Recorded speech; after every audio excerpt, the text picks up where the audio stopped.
Nous allons parler aujourd'hui de l'Égypte, de ce que la Bible doit à l'Égypte, mais je voudrais juste, parce qu'on n'avait pas eu le temps la semaine dernière de tout récapituler, donc je vous ai dit, si on veut comprendre la naissance de la Bible, il faut commencer au deuxième millénaire, avec les premières apparitions du nom d'Israël jusqu'à l'époque romaine. Et je m'étais arrêté en vous disant que, en fait, l'époque perse est sans doute l'époque la plus importante au moment où les choses se mettent vraiment en place. C'est là où le Pentateuque va voir le jour. Et on en parlera plus en détail. Il y a une grande persophilie dans la Bible. Les Perses ne sont jamais critiqués. Les Assyriens sont critiqués, les Égyptiens, on va le voir, sont critiqués, les Babyloniens sont critiqués, les Perses ne sont pas critiqués. Et Cyrus est même célébré comme le Messie de Yahvé. Vous savez qu'aujourd'hui, il y a des évangéliques américains qui pensent que le président Trump est le nouveau Cyrus. J'espère que le vrai Cyrus était un peu mieux. Alors, donc, ça se trouve dans le deuxième Ésaïe, je vous en parlerai plus en détail, où en effet, l'arrivée de Cyrus est en effet équivalent de l'arrivée d'un temps de salut, de restauration. Et il est possible en fait que cette collection était à l'origine conçue, non pas pour figurer à la suite de la première partie, ce qu'aujourd'hui la première partie du livre d'Ésaïe, mais plutôt comme un annexe au livre de Jérémie. Pourquoi est-ce qu'on peut dire ça? Parce que, vous voyez, dans les chroniques, on dit la première année du roi des Perses, Cyrus, pour accomplir la parole de Yahvé, sortie de la bouche de Jérémie. Alors pourquoi est-ce qu'on l'a mis finalement Ésaïe par Jérémie? Il y a des gens qui cherchent encore des sujets de thèse. Là, ça c'est un bon sujet de thèse. Peut-être aussi parce que Jérémie était déjà assez long. Et après les rouleaux, ça devient un peu compliqué. Parce que Jérémie tout seul a déjà 52 chapitres, alors que le premier Ésaïe n'a qu'à 39. Donc c'est sans doute plus simple. Donc, l'époque perse, donc, un moment décisif pour la naissance de la Bible. La Torah va mettre ensemble le document sacerdotal dont je vous parlerai encore, le livre des Nombres. Il y aura aussi la constitution d'une bibliothèque prophétique. Je pense que tous les livres des prophètes sont là à l'époque perse, peut-être pas le livre de Jonas. Et les derniers de ces prophètes, Agé, Zacharie, Malachi, sont situés sur les Perses. Ça ne veut pas dire que tous ces livres étaient déjà complets à l'époque des Perses, notamment pour la deuxième partie de Zacharie. Il est clair, comme va le montrer aussi très bientôt mon collaborateur Hervé Gonzalez, la deuxième partie de Zacharie est écrite sous les Grecs. Mais on part de l'idée qu'à l'époque perse, la prophétie s'achève. C'est l'idée de la fin de la prophétie que nous allons trouver plus tard aussi dans le Talmud. Et viennent ensuite les époques ptoléméennes et séleucides. Donc vous savez que, d'abord après la mort d'Alexandre, la Judée se trouve d'abord intégrée à l'empire ptoléméen pour passer vers 200 à l'empire séleucide. Il y a encore beaucoup de textes qui sont écrits à ce moment-là. Tous les textes de sagesse dont on va parler aussi, les prophètes, Coëlette, l'Ecclésiaste, Siracide, qui n'a pas pu entrer dans la Bible, mais aussi le Cantique des Cantiques. Le livre d'Esther, bien que situé sur le perse, c'est plutôt un livre grec, et idem pour les chroniques et le livre de Daniel, et peut-être le dernier livre de la Bible hébraïque, écrit vers 160, et reflète donc déjà les bouleversements sous les Maccabées. Mais à ce moment-là, on peut dire que les livres sont écrits, mais ils ne sont pas encore dans la Bible. La Bible n'existe pas encore à ce moment-là. Là, il faut encore attendre l'époque romaine, la destruction du temple de Jérusalem par les Romains, qui, d'une certaine manière, comme la destruction du premier temple, va provoquer autre chose. Donc la destruction du premier temple, ça va être en effet toute une littérature de crise qui va réfléchir pourquoi c'est arrivé. Et après la destruction du temple par les Romains, vous avez ici l'image que vous connaissez sans doute sur l'arc de Titus à Rome, avec la menorah. Cette destruction du temple, finalement, va signifier l'abandon du culte sacrificiel et, d'une certaine manière, la victoire de la synagogue sur le temple.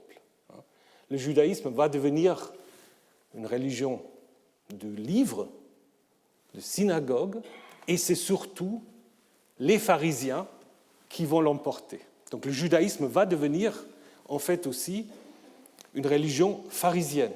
Les Sadducéens sont au chômage, il n'y a plus de temple, il n'y a plus de sacrifice, donc ils vont s'estomper, et c'est les pharisiens qui ensuite vont décider, au 2e, 3e siècle, quels sont les livres qui se trouvent à l'intérieur du Tanakh, donc de la Torah, des Nevi'im et de Ketuvim. Et je vous ai dit la semaine dernière, dans une perspective juive, il ne faut pas trop parler de canon, plutôt peut-être d'écriture, d'autant plus que Tanakh montre bien que ce n'est pas un ensemble tel qu'on imagine quand on parle de Bible, c'est en fait 3 parties qui ont des fonctions et des valeurs différentes. Torah, Nevi'im, Ketuvim. Ce n'est pas par hasard que le judaïsme utilise cet acronyme.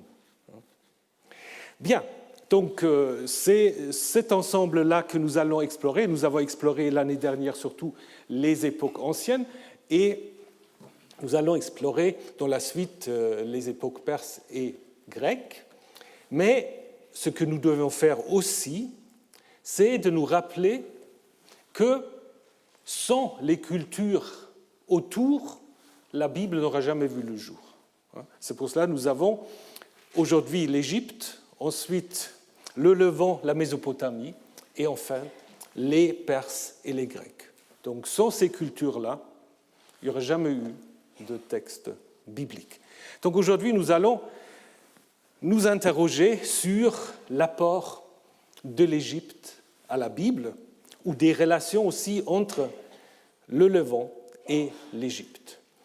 Donc il est clair que, si vous voulez résumer la Bible hébraïque, c'est difficile, mais une des affirmations centrales, c'est la sortie d'Égypte. Le Seigneur nous a fait sortir d'Égypte. Certains disent même que c'est le noyau de toute la Bible, la sortie d'Égypte.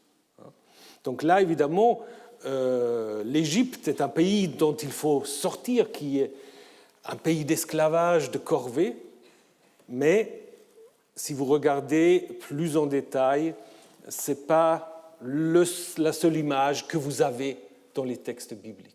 Il y a des textes qui, en effet, on va le voir, vont présenter une image beaucoup plus positive de l'Égypte. Et évidemment, ce qu'il faut garder en tête, c'est tout ce discours sur l'Égypte reflète en effet une longue histoire d'influence mutuelle entre l'Égypte et le Levant, qui commence en effet au 2e millénaire et qui est très important aussi au 1er millénaire. Juste quelques mots sur le nom ou les noms qu'on donne à l'Égypte. L'Égypte, tel que nous l'appelons, vient du grec, Aegyptos, qui probablement est une traduction un peu par assonance d'un mot égyptien, justement, Hutkapta, la maison ou le siège de l'âme du dieu Ptah, donc allusion au temple de Ptah à Memphis. En hébreu, vous savez, les hébraïsants savent, c'est Mitzraïm. Mitzraïm, qu'est-ce qu'on peut observer? Pour ceux qui savent l'hébreu, Haïm, c'est un duel. C'est un duel, je reviens sur le duel, et le nom, donc, ou la racine, Mem Tzaderesh, est très attesté dans d'autres langues sémitiques. Vous avez en akkadien, par exemple, Mitzrou, qui veut dire la frontière, le pays, et Mutsur, qui est certainement lié à cela, pour l'Égypte. C'est évidemment aussi en araméen, et puis, comme aujourd'hui, le nom arabe vient aussi de cette racine. Le duel hébreu pourra peut-être reprendre quelque chose de l'expression égyptienne des deux pays, c'est-à-dire la Haute et la Basse-Égypte, parce que, bien qu'on parle de l'Égypte, surtout au premier millénaire, les deux parties de l'Égypte n'étaient pas toujours unifiées. Parfois, il y a même des pharaons concurrents, comme plus tard des papes à Avignon et à Rome. Donc, c'était un peu le cas aussi. Et puis, vous avez encore un autre nom égyptien, Kemet, le noir. Le noir, le pays noir, pourquoi? Parce que ça fait sans doute allusion à la fertilité, à la bouée, à la fertilité de la vallée du Nil, en opposition aux rouges qui sont en effet les régions désertiques. Et le mot Kemet, Hamet, est sans doute à l'origine du mot hébreu Ham. Ham, vous savez, c'est un des fils de Noé, qui va être aussi le père de Mitzraïm, de l'Égypte. Donc, très très bref rappel, au deuxième millénaire, les Hittites et les Égyptiens, en fait, contrôlent le Levant. C'est surtout l'Égypte qui contrôle le Levant jusqu'au Liban à peu près, jusqu'à la moitié du Liban, jusqu'à Tyr et Sidon. Et nous avons en effet des gouverneurs égyptiens qui ont laissé des traces à Beth-Shean, par exemple, qui étaient stationnés, qui ont laissé des inscriptions, des statues. Et l'organisation du Levant, c'était quoi? C'était des cités-États. Jérusalem, à cette époque, existe déjà. C'est un cité-État qui est gouverné, ce n'est pas vraiment des rois, mais on les appelle rois, des chefs, des roitelets, qui sont tous des vassaux du pharaon. Et autour de cela, en effet, il y a des populations qui ne sont pas urbaines, qui sont à l'extérieur des cités. Et ces deux populations, vous le connaissez, c'est les Chassous d'un côté, on en a déjà parlé la semaine dernière, qui sans doute sont aussi liés au dieu Yahvé, et puis les fameux Hapirou, dont on a souvent rapproché le nom à hébreu. Je sais, il y a quelques assyriologues qui s'opposent toujours à cela, mais je suis de plus en plus convaincu qu'il y a un lien.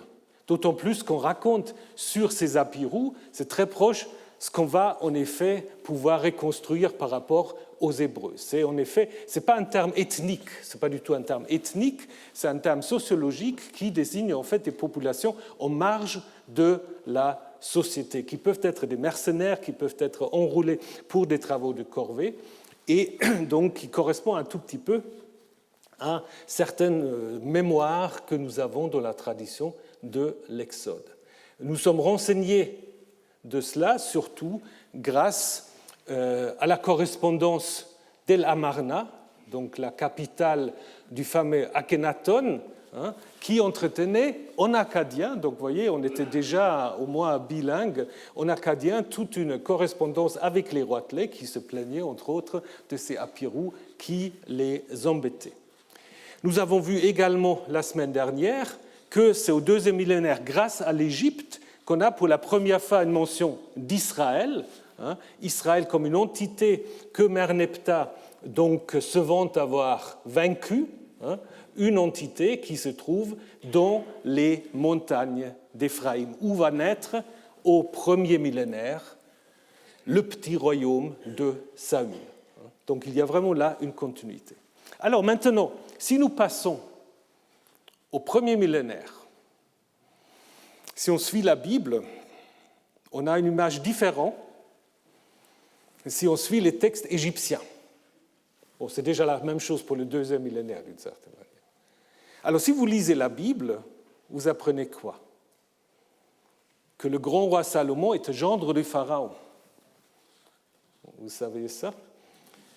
Voilà. Donc, selon la Bible, en fait, bon, Salomon avait beaucoup de femmes, ça vous le savez, mais il avait aussi donc épousé une princesse égyptienne qu'un pharaon qui ne porte pas de nom aurait donc donné à Salomon. Et il leur donnait même la ville de Gézer comme dot d'une certaine manière. Donc plusieurs textes, en effet, nous annoncent que Salomon aurait épousé la fille d'un pharaon qui ne porte pas de nom, ni le pharaon, ni la fille. Ça, c'est déjà suspect.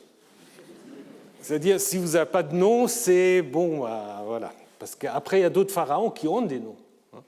Je vous en parlerai dans un instant. Donc, on a quand même l'impression que c'est plutôt des textes rédigés pour souligner un peu la grandeur de Salomon, en le mettant un peu au même niveau que l'Égypte. D'autant plus que si on regarde du côté des documents égyptiens, vous n'avez aucun texte égyptien qui raconte qu'un pharaon aurait donné sa fille à un étranger, même si c'est un monarque, un roi étranger. On n'a pas fait des filles qui sont données à des hauts fonctionnaires stationnés à l'étranger, mais ça reste les Égyptiens. Parce que les Égyptiens avaient une certaine idée de l'humanité. Il y avait les Égyptiens et les autres. Et donc, un pharaon ne pourrait pas donner sa fille à un non-égyptien. On intègre des princesses étrangères dans le harem, mais on ne fait pas le contraire. Vous connaissez une histoire où on intègre quelqu'un dans le harem, c'est l'histoire d'Abraham qui fait passer sa femme pour sa sœur. Donc ça c'est possible, mais l'autre sens pas. Donc, je pense que c'est assez clair, ce n'est pas une donnée historique. Et d'ailleurs, on le voit que dans l'histoire de l'interprétation de ces textes, on va être de plus en plus gêné de cette histoire que Salomon aurait épousé une Égyptienne. Plus tard, on va le voir d'une manière négative. D'abord, on va lui donner un nom, puisqu'en 1 Chronique 4:8, on parle d'une Égyptienne, princesse égyptienne, mais qui n'a rien à voir avec Salomon, mais qui s'appelle Bithia, donc on va l'appeler ainsi.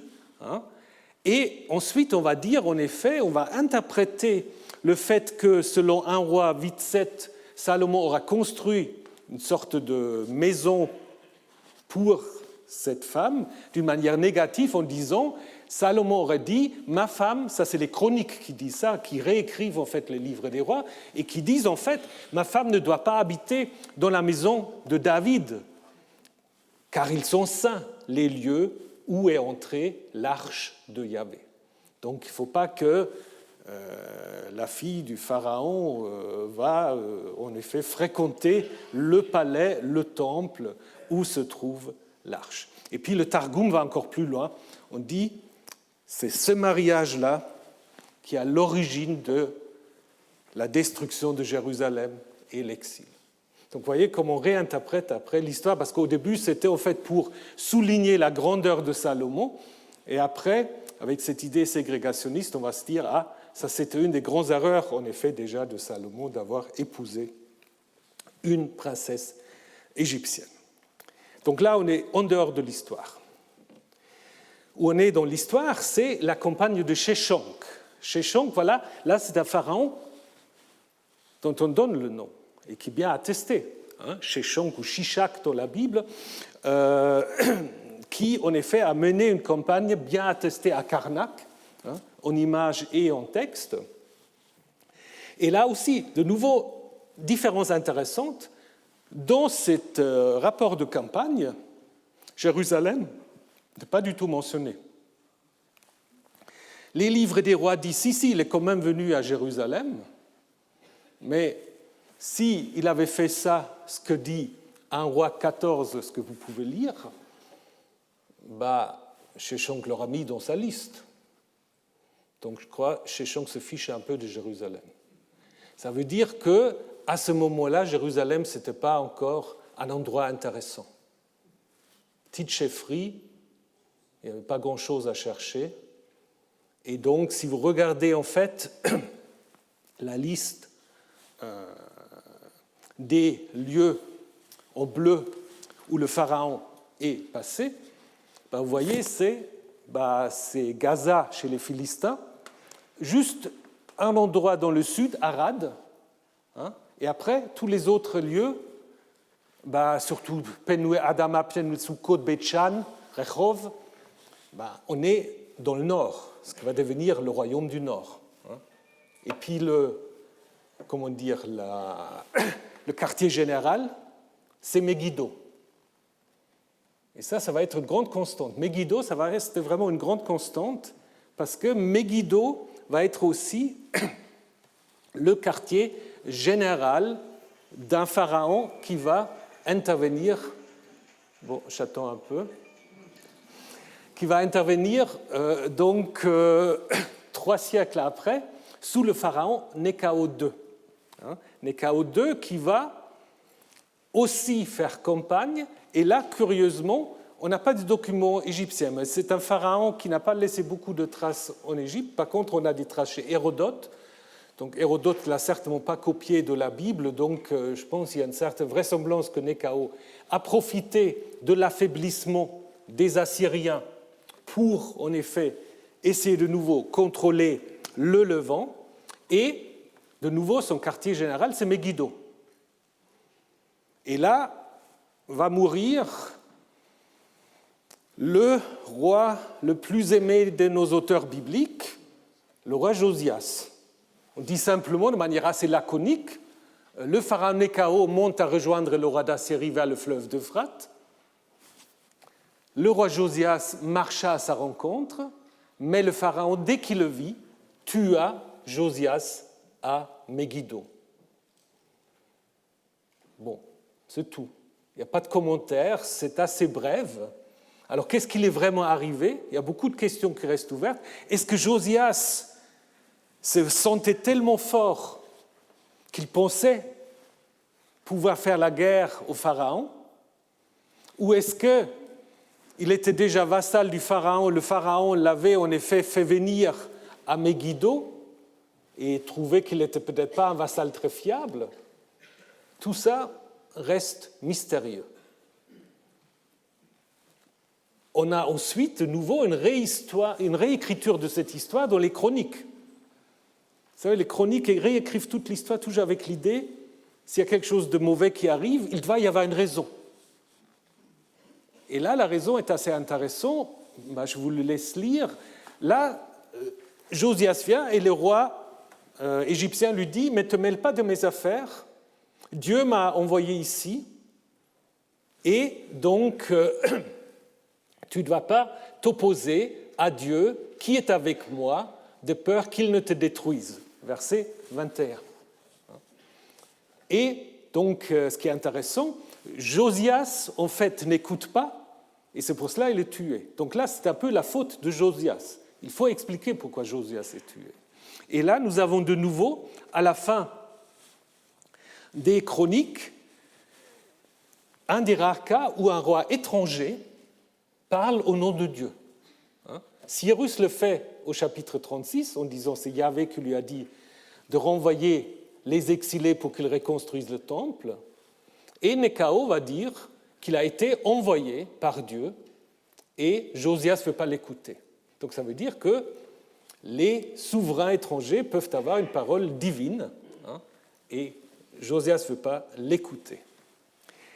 Ce qu'on apprend ensuite, c'est que Néchao va en effet s'emparer d'une certaine manière du petit royaume de Judée, ou de Juda. Il va destituer Joachaz, que les Judéens avaient mis sur le trône. Il va l'exiler en Égypte et il va prendre le frère aîné de Joachaz, qui aurait dû être le vrai héritier de Josias, pour le mettre sur le trône, et il va changer son nom de Eliakim en Joachim. Ça veut dire quoi? Que le pharaon, en fait, donne comme nom de trône un nom yaviste. Alors, est-ce que c'est vrai ou pas? Mais c'est comme si le pharaon respectait, en fait, le nom du dieu tutélaire de la Judée. Donc, là, vous voyez, depuis Sheshonq jusqu'à Néchao, on a parfois des campagnes où l'Égypte essaie de s'emparer de nouveau d'une partie du Levant. Mais il y a d'autres textes où l'Égypte apparaît plutôt comme un allié potentiel d'Israël ou de Judée. C'est-à-dire face à l'Assyrie, face à Babylone, on va chercher en effet appui auprès du Pharaon. Et ça s'est critiqué dans plusieurs textes prophétiques, notamment dans le livre d'Osée. On dit c'est comme une colombe naïve, sans cervelle, qui court ci là, une fois chez les Assyriens, une fois chez les Égyptiens. Donc en fait, cette politique est critiquée. Et on lit qu'avant la chute du royaume du nord, de Samarie, le dernier roi, Osée, à ne pas confondre avec le prophète qui porte le même nom, mais c'est un autre Osée, il va en effet cesser payer tribut au roi d'Assyrie et il va chercher en effet appui auprès de So, roi d'Égypte. Ce So, personne ne sait qui c'est, parce qu'il n'y a aucun pharaon qui s'appelle So. Peut-être c'est juste la transcription de Nisot, donc mot égyptien, un des mots égyptiens pour dire roi, simplement. Sur le plan historique, il doit s'agir d'un pharaon assez faible. Osorkon, c'est justement un de ces pharaons qui règne juste sur le nord et sur la partie est du delta, et qui va lui-même se soumettre à un pharaon couchite, donc qui règne dans le sud, du nom de Pillé, et vous le voyez sur cette stèle. Sur cette stèle, vous voyez le pharaon Osorkon qui s'agenouille, qui se prosterne devant le pharaon couchite. Lors des derniers jours de Juda, pareil, Sédéchias, dernier roi, est soutenu par Apriès, qui est en fait le neveu de Néchao, et on voit qu'il y avait une certaine égyptophilie à la cour de Jérusalem, parce que vous trouvez à la cour de Jérusalem, à ce moment-là, un prêtre qui porte le nom de Pachrour. Et c'est un nom égyptien qui veut dire enfant de Horus. Alors, est-ce que le prêtre lui-même était égyptien? Est-ce qu'il a été délégué par le pouvoir égyptien? Ou est-ce qu'on a juste pris un nom égyptien parce qu'on voulait bien se faire voir par le pouvoir? Ça, c'est possible, évidemment, aussi. Mais tout ça ne va pas servir parce que les Babyloniens vont s'imposer. Et puis, on a ce commentaire, le roi d'Égypte ne sortait plus de son pays car le roi de Babylone avait pris tout ce qui avait appartenu au roi d'Égypte, depuis le torrent d'Égypte jusqu'au fleuve d'Euphrate. Donc, toute la Transeuphrataine, d'une certaine manière, est maintenant sous contrôle des Babyloniens. Et là cesse d'une certaine manière la possibilité pour les Égyptiens de contrôler le Levant. Par contre, ce que va provoquer l'empire babylonien, la prise du Levant par les Babyloniens, ça va être en effet la descente en Égypte d'une certaine partie de la population. Donc on lit dans le livre des rois que certains Judéens restés dans le pays descendent en Égypte, et puis selon le livre de Jérémie, on voit que c'est surtout dans le delta, on a un certain nombre de noms, Migdol, Daphné, Memphis, Patros, comme noms où vont se trouver ces Judéens descendus en Égypte. Et ça, c'est un moment très très important, parce qu'à partir de cela va en effet se mettre en place la diaspora égyptienne, qui va en effet s'inspirer à la fois des traditions égyptiennes, mais aussi hellénistiques, parce que déjà à ce moment-là, l'Égypte c'est un melting pot, il y a les Grecs, il y a les Égyptiens et il y a d'autres populations, ce qui explique aussi que les livres prophétiques, souvent, ils n'aiment pas trop ces gens qui sont descendus en Égypte. Ils trouvent qu'ils sont trop influencés par les traditions égyptiennes, et justement, le chapitre 20 du livre d'Ézéchiel va reprocher aux Israélites d'avoir toujours préféré le culte égyptien aux exigences du Dieu d'Israël. Alors on a dans la Bible quelques indications, mais on a surtout, et ça c'est vraiment une grande chance, on a beaucoup d'informations sur les Judéens, mais peut-être aussi les Israélites en Égypte grâce à Éléphantine. Éléphantine, Syène, donc une île dans le sud du Nil, a en effet produit lors des fouilles, d'abord des fouilles allemandes, des nombreux documents écrits en araméen qui montrent en effet la vie de ces Israélites et Judéens, mercenaires sans doute en grande partie, qui s'étaient installés dans cette île. Et on voit, et c'est très intéressant aussi pour comprendre l'histoire de Joseph, parce qu'on voit qu'il y a beaucoup de mariages entre les Égyptiens et les Israélites judéens, qu'on peut avoir deux noms, un nom hébreu et un nom égyptien, et surtout qu'on peut construire un temple au dieu Yahvé, qu'on vénère en même temps avec Anat et une autre divinité et Shem Bethel. Donc là, évidemment, on voit comment l'Égypte, là aussi, va être très très important à l'époque perse. Il y a une tradition dans la Bible qui se base aussi sur des réalités, qui est la tradition de l'Égypte comme terre d'accueil, mais aussi comme terre d'abondance. Lorsque Lot va choisir où il veut aller, lorsqu'il se sépare d'Abraham, il va donc dans la région de Sodome et Gomorrhe, qu'on imagine à l'époque comme une région extrêmement fertile. Et on dit que cette région était comme le jardin de Yahvé, donc le paradis, le jardin d'Éden, comme le pays d'Égypte. Donc c'est intéressant, le pays d'Égypte équivaut le jardin de Yahvé. Et vous avez après toute une tradition, lorsque le peuple est dans le désert, dans le livre d'Exode et des Nombres, il y a toujours cette nostalgie de l'Égypte, des pots de viande d'Égypte, l'abondance de l'Égypte, qu'on retrouve dans des nombreuses descriptions aussi de pays. Même le Deutéronome dit, oui, tu vas aller dans le pays que Yahvé t'a donné, mais attention, ce n'est pas aussi simple que le pays d'Égypte. Le pays d'Égypte, tout est donné, il y a l'abondance. Et on trouve cela du côté égyptien déjà dans le tombeau du général Horemheb, qui devient après pharaon, et qui en effet dit, grand discours, elle se plaint un peu, là il n'y a rien de nouveau sous le soleil, si vous entendez certains discours aujourd'hui, c'est tout à fait la même chose, il y a trop d'étrangers qui viennent, qui ne savent pas comment vivre, ils sont venus, leur pays meurt de faim et ils vivent comme les bêtes dans le désert. Et donc là, déjà, on a en effet des contrôles à la frontière et on ne laisse pas entrer n'importe qui. On sélectionne. Donc ceux qui sont bien habillés, qui ont des choses à amener, on les laisse entrer et les autres, ils restent dehors. Donc vous voyez, il n'y a pas des longues durées dans l'histoire de l'humanité. Alors, la même thématique, vous l'avez, je l'ai déjà mentionné, dans l'histoire d'Abraham.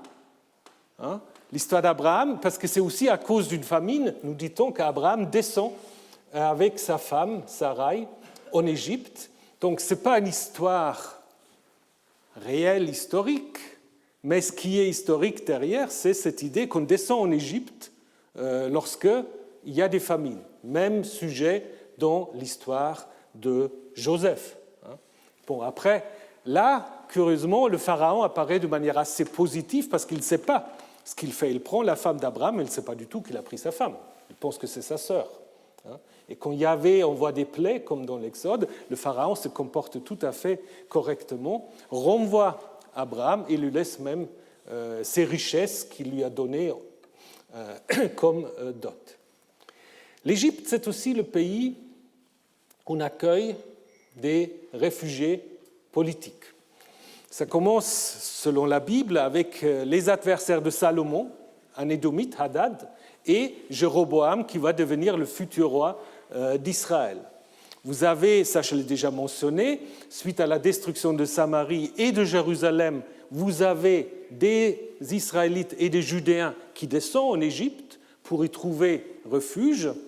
On apprend aussi qui a dénommé prophète Uriyahu, un collègue de Jérémie, qui veut échapper au roi, et le roi Sédéchias, parce qu'il annonce, comme Jérémie, la destruction du temple, et donc il se réfugie en Égypte, mais comme Sédéchias, là ça ne marche pas très bien, comme Sédéchias est déjà vassal du roi, donc ce prophète est restitué et a un destin, disons, moins enviable. Thème qui continue jusqu'au Nouveau Testament, puisque vous connaissez, selon l'évangile de Matthieu, la fuite de la famille de Jésus en Égypte, là aussi pour échapper à des oppressions de la part d'Hérode et pour accomplir évidemment la prophétie d'Osée d'Égypte, j'ai appelé mon fils. Donc c'est une longue tradition. Un autre moment très important à souligner, c'est évidemment que même si l'Égypte n'est pas si présente dans le Levant au premier millénaire qu'il a été au deuxième, il y a quand même constamment des influences égyptiennes. C'est pour cela, je pense, que c'est très important qu'on s'intéresse à cela. Il y a des influences culturelles et littéraires. D'abord, si vous regardez les sceaux avec lesquels on signe des documents qu'on porte autour du cou, qui sont un peu votre signature, vous le mettez dans l'argile, et entre le 8e et 6e siècle, vous avez en fait une abondance de ces sceaux qui sont égyptianisants, qui reprennent en fait des motifs égyptiens, tout évidemment en écrivant en hébreu, en paléo-hébreu. Mais là, par exemple, je vous ai mis toute une collection de serpents ailés, les fameux séraphim, que vous trouvez aussi dans le récit de la vocation d'Ésaïe. Ésaïe, il est question aussi de ces serpents en fait, qui sont partis de la cour céleste et qui fonctionnent un peu comme les gardiens du trône divin. Et on apprend aussi que dans le temple de Jérusalem, il y avait un serpent. On nous dit que le roi Ézéchias fit disparaître les hauts lieux, etc., les matzebot, les Asherah, et broya le serpent de bronze que Moïse avait fabriqué. Ça, ce n'est pas une invention. Parce qu'on ne va pas attribuer à Moïse d'avoir fabriqué un objet qu'ensuite on va considérer comme étant idolâtre. Donc là, ça nous montre quand même qu'il y avait une vénération d'un serpent dans le temple de Jérusalem. Pourquoi Ézéchias, si c'est vrai, pourquoi Ézéchias aura-t-il détruit cet objet? Peut-être parce qu'il était devenu vassal des Assyriens et qu'il fallait se débarrasser des objets trop égyptiens. Ça, c'est possible. Mais il est clair qu'il faut vous imaginer une sorte de culte d'un serpent guérisseur, très connu aussi en Égypte. Et plus tard, on va raconter, en fait, dans le livre des Nombres, toute une histoire pour légitimer Moïse quand même. Parce qu'on va dire, en fait, vous connaissez cette histoire où le peuple est mécontent dans le désert. Yahvé, pour le punir, va envoyer des serpents et Moïse va intercéder et Yahvé lui dira « Tu construiras un serpent de bronze et ce serpent, les gens doivent regarder vers ce serpent et ça va les guérir. » C'est peut-être une sorte d'étiologie de ce serpent dans le temple de Jérusalem. Après, il y a des textes littéraires que les scribes judéens ont dû connaître. Alors, ça pose une question très intéressante par rapport aux compétences linguistiques des scribes. À mon avis, il est clair qu'ils savaient l'akkadien, au moins les scribes d'un certain niveau, parce qu'on a parlé déjà du Deutéronome, repris des traités assyriens. Mais je pense que certains devaient aussi connaître l'égyptien. Et je vais vous le montrer dans un moment. D'abord, je voulais vous présenter très brièvement deux grands textes littéraires égyptiens qui ont circulé et qui montrent d'ailleurs aussi, au niveau du contenu, des liens entre l'Égypte et le Levant. Le plus connu sont tous les romans de Sinoué. Je ne sais pas si vous l'avez déjà lu.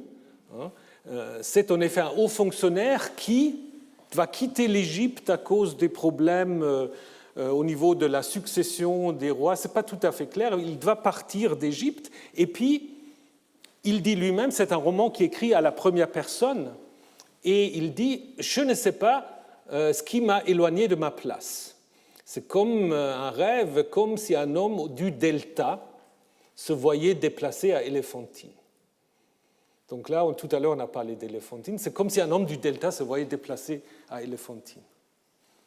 Ça veut dire c'est comme si un Parisien se voit tout à fait déplacé dans la province la plus obscure. C'est un peu ce qui arrive là à Sinué, donc il ne comprend pas trop ce qui lui arrive, hein, et qui ensuite va en effet faire tout un voyage qui l'amène jusqu'à Byblos, donc jusqu'en Phénicie, où il va en effet, il va être fatigué, c'est un peu comme Moïse, il va être fatigué, il va plus savoir comment se nourrir, et puis tout à coup il est accueilli par un chef des retenus, des Asiates, dans un pays où il dit plein de vin et du miel. Ça aussi quelques consonances bibliques, qui l'accueille et qui va le donner en fait comme époux à sa fille, donc il devient son genre, donc c'est un peu Moïse à l'envers. Et puis ensuite, il y a toutes sortes d'aventures qu'il doit évidemment faire, et il doit aussi combattre un fort, un géant de retenus, qui n'est pas non plus sans rappeler le combat de David contre Goliath, parce qu'il va l'abattre avec sa propre hache, et va donc s'imposer avant finalement de retourner en Égypte. Donc il y a quelques motifs qu'on n'a pas mis en rapport aussi avec l'épopée de Moïse, ce qui est tout à fait possible. Je mentionne brièvement encore le conte des deux frères, parce que ça c'est très important, ce conte des deux frères.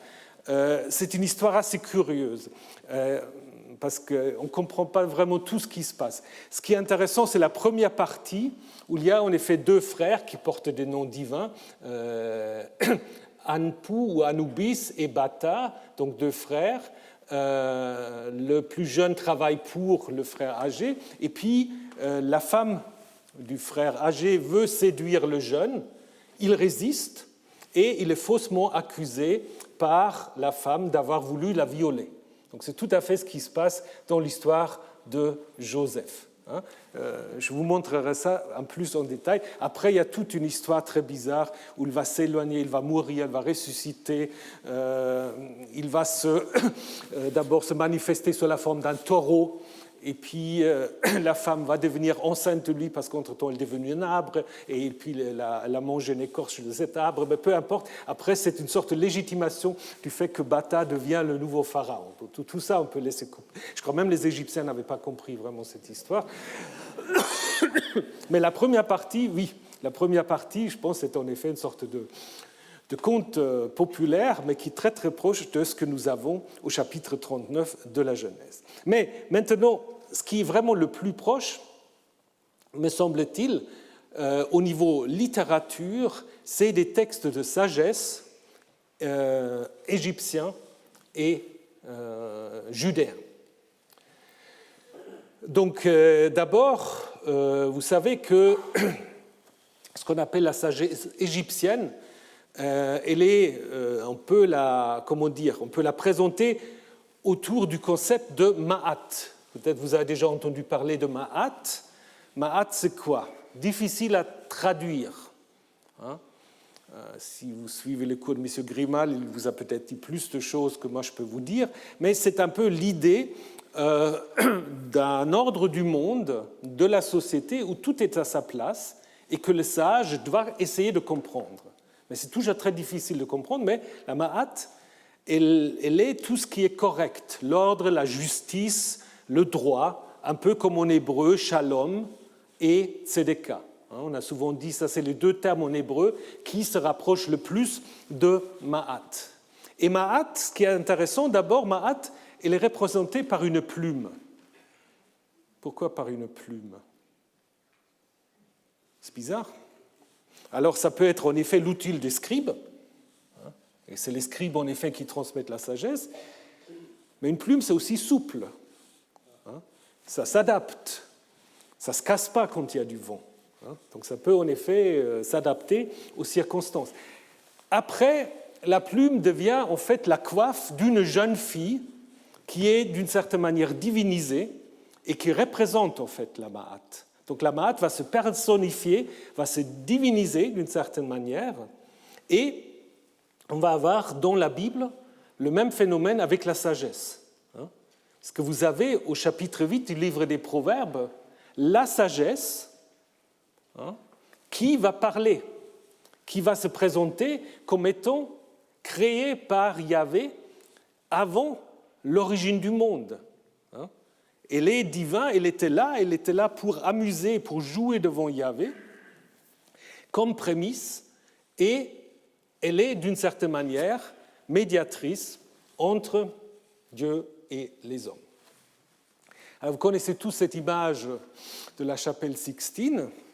Donc on dit toujours que, vous voyez là, il y a une femme dans le bras de Yahvé. Alors on a souvent dit c'est Ève, mais certains disent que ça peut être aussi la sagesse qui en effet accompagne Yahvé au moment de la création du monde. Mais ce n'est pas très important. Ce que je voulais vous montrer, en fait, que cette personnification de la sagesse dans le livre des Proverbes peut être mise en relation avec la personnification de la Ma'at, qui d'abord est un concept et qui ensuite devient personnifié. Et ce qui est particulièrement intéressant, c'est qu'à l'intérieur du livre des Proverbes, vous avez un texte qui est vraiment très très proche de la sagesse égyptienne. Vous savez, le livre des Proverbes, c'est en fait une collection de différents rouleaux, de différents petits livres qu'on a mis ensemble, d'époques différentes. Et vous avez un de ces rouleaux, dans la première partie, les chapitres 22, 23, 22, 17 à 23, 11 plus précisément, sont très proches d'un texte égyptien qui est la sagesse d'Amen-Émopé. Un texte rédigé vers la fin du deuxième millénaire, mais recopié constamment, très populaire durant tout le premier millénaire. Et on peut dire, à mon avis, que le scribe judéen qui a mis par écrit ces deux chapitres connaissait la sagesse d'Amen-Émopé. Alors de quelle manière? Est-ce qu'il avait un texte devant les yeux? Est-ce qu'il était en Égypte? Est-ce qu'il l'avait entendu? Très difficile de savoir. Déjà, on constate des choses très intéressantes. Amen-Émopé va à la fin conclure en disant « lis bien ces 30 chapitres », parce qu'en effet, la sagesse d'Amen-Émopé est construite en 30 chapitres. Ils sont distrayants et attractifs. Distrayants, je ne suis pas si sûr, mais enfin. Voilà. Et ensuite, dans les proverbes, n'ai-je pas écrit pour toi 30 instructions? On a du mal à trouver 30 instructions précises. Donc je pense que le 30, ça lui venait en effet de ce texte égyptien qu'il a intégré en fait dans le texte hébreu. Et on peut donner quelques exemples qui vous montrent en effet que c'est très proche. Les deux ensembles sont en effet conçus pour des gens qui fréquentent le roi et la cour, toujours en avertissant. Le scribe expert en sa charge est trouvé digne d'un homme de cour, dit Amen-Émopé. As-tu vu un homme habile dans son ouvrage? Il se tient devant les rois, dit le proverbe. La protection des faibles, très très proche. Ne déplace pas les bornes en bordure des champs, dit le texte égyptien. Ne déplace pas la borne ancienne que tes pères ont posée, dit le texte des proverbes. Il faut se maîtriser. Ne fraternise pas avec l'impulsif. Ne te fais pas l'ami d'un homme irascible. Même conseil. Il faut surtout savoir se comporter à table. Ça, c'est très important. Ça reste jusqu'à aujourd'hui. Les étiquettes à table. Vous pouvez ruiner toute votre carrière si vous ne savez pas vous tenir. Donc, il ne faut pas être trop gourmand. Si on n'a rien, si on ne vous sert pas, il ne faut pas... Voilà, donc je vous laisse lire. C'est un peu les mêmes conseils. Donc, toujours savoir être modeste, pas s'imposer, pas se servir soi-même surtout. Ça va jusque dans les évangiles. Jésus aussi dit, tu te mets plutôt en retrait. Après, si on te fait avancer, c'est beaucoup mieux. Donc, c'est un peu déjà ce que vous avez là. Et puis, évidemment, aussi, la mise en garde contre les richesses matérielles. Ne te fatigue pas à chercher l'abondance, dit le texte égyptien. Si les richesses arrivent par le vol, elles ne passeront pas la nuit chez toi. Elles se font des ailes comme des oies et s'envolent vers le ciel. Et si vous regardez les proverbes, ne te fatigue pas à acquérir la richesse, car elle se fait des ailes, et comme l'aigle, elle s'envole vers le ciel. Donc là, vous voyez, les oies n'étaient pas très fréquents en Palestine, donc on a replacé les oies par les aigles. Mais vous voyez, tous ces parallèles, ça montre quand même que l'auteur de ces textes, il a connu le texte égyptien. On peut dire certaines certains avertissements sont assez, assez courants, bien sûr, mais vous avez un peu la même collection dans les deux cas. Et parfois, vous avez vraiment, je vous ai montré quelques exemples, vous avez vraiment des expressions qui sont très, très similaires. Donc, il est clair qu'on n'a pas simplement copié les Assyriens, les Babyloniens, mais aussi les Égyptiens. Donc, ça veut dire, en effet, et il y a peu de recherches qui ont été faites, je pense quand même qu'il faut imaginer qu'il y a des scribes à Jérusalem qui savent lire l'égyptien. Il y a peut-être aussi des gens qui étaient, je ne vais pas dire en stage, mais qui étaient peut-être quand même en Égypte, parce qu'on sait qu'il y a des contacts. Et on sait aussi, je reviendrai quand on parlera de Moïse, il y a constamment des hauts fonctionnaires qui viennent de la Syrie-Palestine et qui sont en Égypte. Donc, du coup, je pense que ce n'est pas si étonnant que cela. Alors, deux choses que je voulais encore vous dire. Une chose qui vient certainement aussi de l'Égypte, c'est l'origine de l'idée d'un jugement des morts. Parce que dans la Bible, en fait, quand est-ce qu'on parle des jugements des morts? Dans l'Ancien Testament, dans la Bible hébraïque, pas tellement. Dans le Nouveau Testament, on est obsédé par ça. Dans la Bible hébraïque, c'est surtout chez Daniel, donc le dernier livre, et dans le livre de Enoch, mais qui n'a pas été intégré dans la Bible hébraïque. D'où est-ce que ça vient, cette idée d'un jugement des morts? À mon avis, ça vient de l'Égypte. Et sans doute par la diaspora égyptienne qui a dû transmettre, véhiculer cette idée du jugement des morts. Ce n'est pas du tout une idée qu'on trouve en Mésopotamie. En Mésopotamie, tout le monde, vous vous souvenez, tout le monde est dans Sheol. Bon, on ne sait pas trop ce qui se passe, mais tout le monde est un peu égal, et puis il n'y a pas vraiment de récompenses ou des punitions, on est en Sheol. Et en Égypte, on va dire, justement, on va être quand même jugé selon ce qu'on a fait. Donc en Égypte, très brièvement, à l'origine, c'est surtout le roi qui a la possibilité de continuer à vivre après la mort. Après, tous ceux qui peuvent se faire momifier, et donc ça se démocratise d'une certaine manière l'idée d'une vie après la mort, disons moi chez les couches aisées. Même l'idée du jugement va avoir une certaine évolution. D'abord, le jugement concerne Seth, un des dieux associés aux enfers, qui a tué son frère Osiris et qui est jugé pour cela. Mais ensuite, on va transformer cette idée d'une manière plus éthique, à savoir le jugement concerne n'importe quel défunt. Ce n'est plus Seth, c'est le défunt maintenant qui est jugé. Et il doit prouver justement qu'il mérite une vie dans l'au-delà. C'est pour cela que vous avez en Égypte cette idée de la première et de la deuxième mort. Et je sais pas, quelques collègues du Nouveau Testament, parce que vous savez, dans l'Apocalypse de Jean, on vous parle, c'est ça, la deuxième mort. Et les néo-testamentaires, ils ne lisent jamais les textes égyptiens, ils disent on ne comprend pas. Mais s'ils avaient lu les textes égyptiens, ils auraient compris tout de suite. Parce qu'en effet, c'est quoi la deuxième mort? C'est en effet ceux qui passent le tribunal et qui ne réussissent pas. Et donc, du coup, ils sont condamnés, alors du coup, éternellement. Donc, voilà, si vous tombez dans l'Apocalypse de Jean sur la deuxième mort, maintenant, vous savez ce que c'est. Donc, cette mort, en fait, a une double personnification. Seth, qui met fin à la vie humaine, donc, et puis Osiris, le frère de Seth, qui règne sur les morts d'une certaine manière, qui est en fait le juge suprême dans l'au-delà.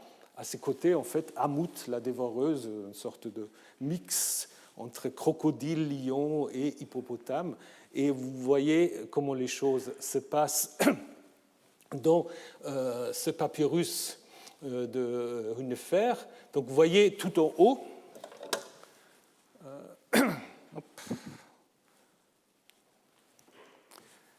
Voilà, je vais faire un stage. Tout en haut, vous voyez le mort en face de tous ces juges. Après, il est amené par Anubis vers la balance. En haut, vous voyez la Ma'at, vous voyez, avec la plume. Et puis là, Hamout qui est là au cas où le cœur est trop lourd et peut être dévoré. Sinon, voilà, Thoth qui va prendre le procès verbal, et puis le mort est amené ensuite vers Osiris, lorsqu'il a en effet donc réussi ses examens. Alors pour réussir cet examen, évidemment, il faut faire une sorte de confession de péché qu'on n'a pas commis, toute une liste. Et ça, c'est très intéressant parce que dans le livre de Job, on a toute une série « je n'ai pas fait ça, je n'ai pas fait ça, je n'ai pas fait ça » en Job 31, qui est très très proche de ces confessions que vous avez dans les livres des morts. Et ce jugement, en effet, permet d'une certaine manière de dire que ceux, et ça va être très important dans le judaïsme et surtout dans le christianisme, les justes qui ne sont pas récompensés durant leur vie terrestre, ils seront récompensés après la mort. Donc en fait, c'est une manière de résoudre un problème théologique. Pourquoi les justes sont opprimés, doivent mourir si tôt, pourquoi ils ne sont pas dans le bonheur. Ce n'est pas important. La chose importante, c'est d'échapper à la deuxième mort. Donc, et ça, je pense, ça c'est vraiment une influence égyptienne majeure. Maintenant, très très brièvement, quand on regarde comment la Bible va parler de l'Égypte, comme je vous ai dit, c'est très différent selon le cas.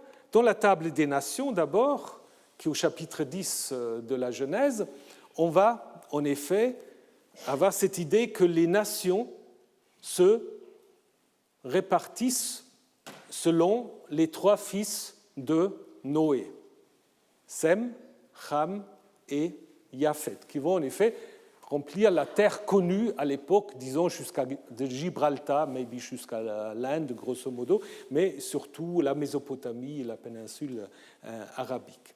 Et quand on parle en effet des fils de Ham, on va en effet les énumérer. On va dire c'était Cush, Mitzraïm, donc l'Égypte, Pout et Canaan. Pout, probablement la Libye. Alors pourquoi on commence avec Cush avant Mitzraïm? Ça peut peut-être refléter le fait que Cush reflète la Nubie et au 7e, 6e siècle, l'Égypte était en effet gouvernée par ce qu'on appelle parfois les pharaons noirs. Les pharaons noirs africains, donc, qui en effet avaient pris le pouvoir. Peut-être c'est une indication en effet de l'époque où vient ce texte. Comme le temps avance, peut-être je vais me réserver 5 minutes la semaine prochaine pour vous parler très brièvement de deux visions très très différentes de l'Égypte, dans l'histoire de Joseph, dans l'Exode. On va s'interroger très brièvement, vraiment très brièvement, parce qu'il faut que je parle des autres choses aussi, sur Moïse. Moïse, est-ce que c'est un Égyptien? Certains disent oui, on va voir. Et puis, on va voir comment, à la fin, l'Égypte va devenir quand même le pays où tout le monde peut se rassembler. Il y a quand même un happy end, d'une certaine manière, avec l'Égypte. Mais pour cela, il faut attendre la semaine prochaine. Et on verra surtout la semaine prochaine ce qui se passe du côté du Levant et de la Mésopotamie. En attendant, je vous souhaite une bonne semaine, soyez prudents et puis j'espère vous voir la semaine prochaine.